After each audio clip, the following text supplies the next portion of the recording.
کہ پاکستان کی صرف سیمنٹ انڈسٹری کا جو ٹیکس بنتا ہے وہ ہے سالانہ 600 ارب روپے کا، لیکن آپ کی سیمنٹ انڈسٹری صرف جو ٹیکس دیتی ہے 100 ارب روپے۔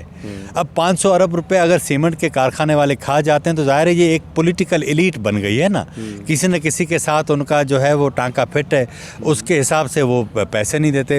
اسی طرح دیگر جو سیکٹر ہیں وہ پیسے نہیں دے رہے۔ اب عمران خان جو ہیں انہوں نے ٹکا کے کام شروع کر دیا، پناہ گاہیں بنائیں، جو لوگ اگر گھر سے فارغ ہوتے ہیں تو ادھر جائیں، کھانا بھی ادھر کھائیں، لوگ واہ واہ کریں گے۔ لیکن ایشو یہ ہے معاملہ پناہ گاہوں سے نہیں چلتا، معاملہ یہ ہوتا ہے کہ آپ لوگوں کے لیے ایسے حالات پیدا کریں یہ تو تبھی تو لنگر خانوں کے افتتاح ہوتا ہے، کوئی پروجیکٹ بڑا منصوبہ افتتاح کرنے کے بجائے لنگر خانے۔ تو اب اس ساری صورتحال میں ہم دوبارہ آتے ہیں ٹف ٹائم کے اوپر، پی ڈی ایم کی۔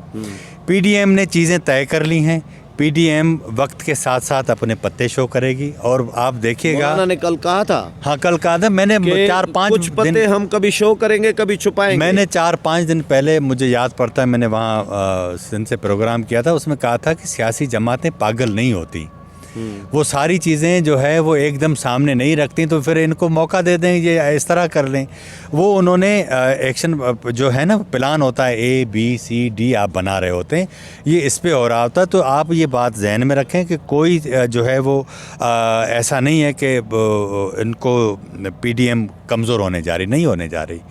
پی ڈی ایم کی تحریک جیسے جیسے بڑھ رہی ہے تو اسٹیبلشمنٹ کے خلاف جو تاثر ہے وہ بڑھتا جا رہا ہے۔ پیپلز پارٹی وہ اسٹیبلشمنٹ کے خلاف تو ایک بیانیہ تو ایک بڑھتا جا رہا ہے نا، پبلک میں بھی جو پہلے کان میں بات کر رہے ہوتے، یہ تو سلام و میاں نواز شریف کو جس نے سب کو موقع دے دیا کہ بھائی شروع ہو جاؤ۔ لیکن پیپلز پارٹی کمزور تو نہیں کر رہی ہوتی۔ نہیں، پیپلز پارٹی کمزور نہیں کری۔ پیپلز پارٹی جو بات کر رہی ہے نا، آپ کو یاد ہوگا 85 میں محترمہ نے ضیاء الحق کے انتخابات جو تھے غیر جماعتی، اس میں بائیکاٹ کا اعلان کیا، نتیجے میں ایک نئی پولیٹیکل کلاس آ گئی۔ کبھی بھی سیاسی اسپیس نہیں چھوڑنا چاہیے، ضمنی انتخابات میں حصہ لیں، سینٹ کے انتخابات میں حصہ لیں۔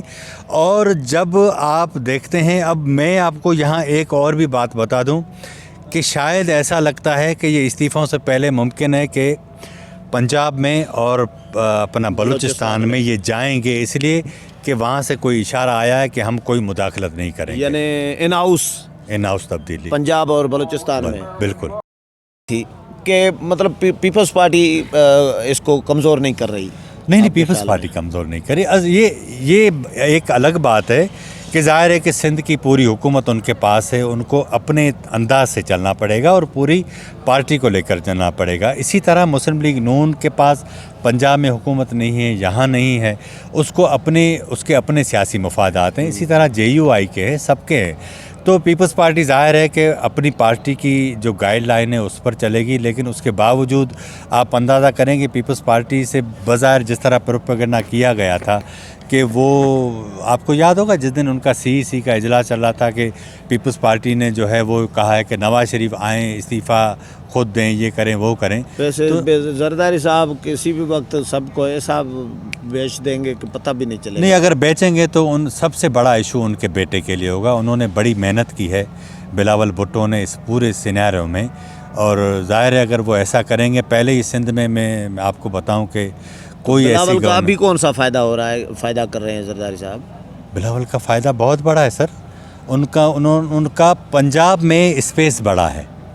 یہ ایک الگ بات ہے کہ ستمبر کے بعد مریم نواز نے جتنا گروہ کیا ہے اس نے بلاول کو نقصان دیا۔ جہاں مریم اور بلاول جا رہے ہیں اکٹھے جلسوں میں تو بلاول کی سیکنڈری حیثیت ہو جاتی ہے، چاہے گڑی خدا بخش میں بھی آپ دیکھیں ساری نگاہیں ساری نظریں ان مریم کی تقریر پہ نہیں، بلاول کی تقریر وہ والے جوہر نہیں دکھا رہی جہاں مریم ہے۔ نہیں، میں نے جس طرح آپ کو کہا کہ ستمبر سے چند ماہ کے اندر جس طرح گروہ کیا ہے مریم نے، اور مریم کی بات اسی لیے جو ہے زیادہ سنی جاتی ہے کہ ایک تو وہ میاں نواز شریف کی صاحبزادی ہیں، ملک کی سب سے بڑی جماعت کو لیڈ کر رہی ہیں، اور دوسری بات یہ کہ شہباز شریف کی طرح نہیں ہیں، انہوں نے چیزوں کو بالکل کلیئر رکھا ہے۔ چلیں تو یہ بڑی بات ہے. یہ مطلب یہ کہ آپ تھوڑا اگر بلاول کو نہیں بھی دیتے, لیکن سچی بات یہ ہے کہ مریم نے بہت زیادہ جلدی گرو کیا. مجھے لوگ کچھ دوست لکھتے ہیں کہ آپ پیپلز پارٹی کے تعصب میں جل رہے ہیں, وہ سمجھ رہے ہوتے ہیں کہ میں پیپلز پارٹی کا مخالف ہوں. کوئی نہیں, مخالف نہیں ہم کسی کے مخالف نہیں ہیں. ہم جو چیزیں